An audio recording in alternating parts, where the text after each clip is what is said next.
magluluto tayo ng dinner. Ayun, sa electric ako nagluto. At syempre, may na-invento na naman ako. Ayan, tortang kalabasa. Nag-try ako magtorta. Kasi sabi ko, parang masarap. Kaya lang hindi siya crispy. Siguro, kulang pa sa luto. Pero, luto na to. Try natin kung masarap, diba? Nag-try lang naman ako ng tortang kalabasa. Diba? Kung ano-ano. Nilagyan ko lang to ng harina, tapos 2 itlog, 1 kutsarang harina, 2 itlog. Pampalasa niya ay paminta saka asin lang, yun lang. Tapos sibuyas. Huwaan ko siya, ayan. Diba? Maharap na rin.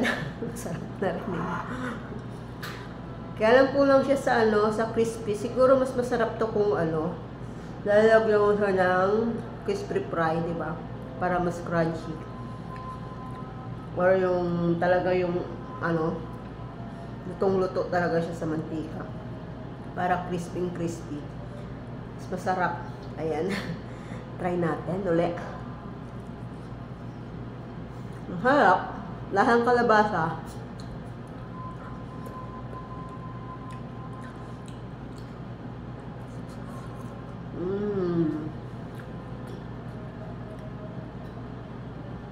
Tantara. Hindi ko na siya na video kasi inano ko lang to tawag doon experiment ba. Nag-experiment tayo ng luto. Sabi ko parang masarap to. Nagluto kasi ako ng gulay. Gulay ako. May kalabasa. So kumuha ko ng 2 hiwa. Tapos niyad-yad ko siya. Tapos ayan, tinimplahan ko.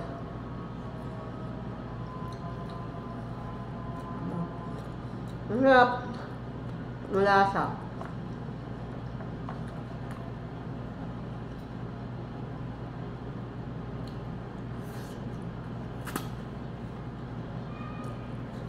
Diba?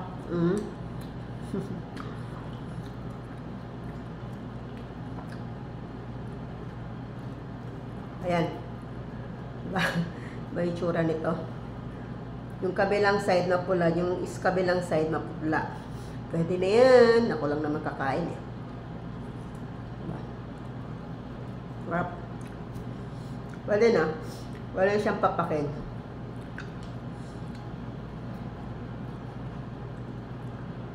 Medyo mahalang. Kasi nilagyan ko siya ng chili powder. Wow. Ang nga.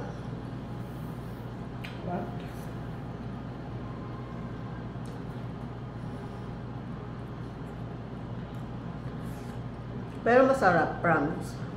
Galagi ko itong gagawin. Kaya lang, siguro next time mas crunchy na siya. Ngayon lang kasi experiment lang kasi. Try muna. Pero pwede na rin. Sayang kung itatapon natin. Masarap naman.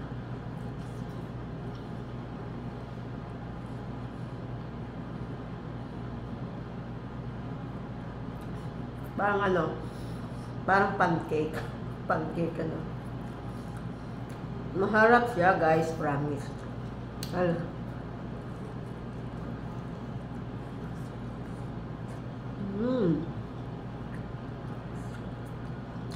Sarap.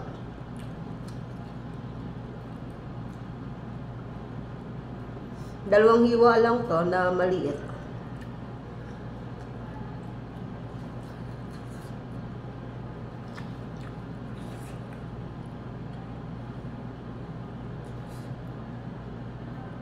Sarap.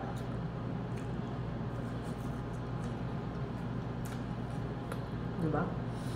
Ang dami ko na nagawa. Kaya lang maumay din pala. Sarap talaga yung kakain ka, yung marami kang kasama pagkain.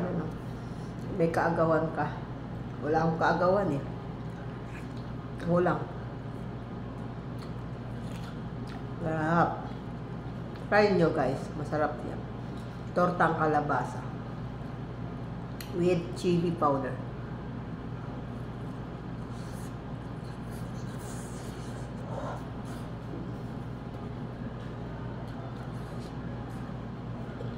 Hop. Kain tayo.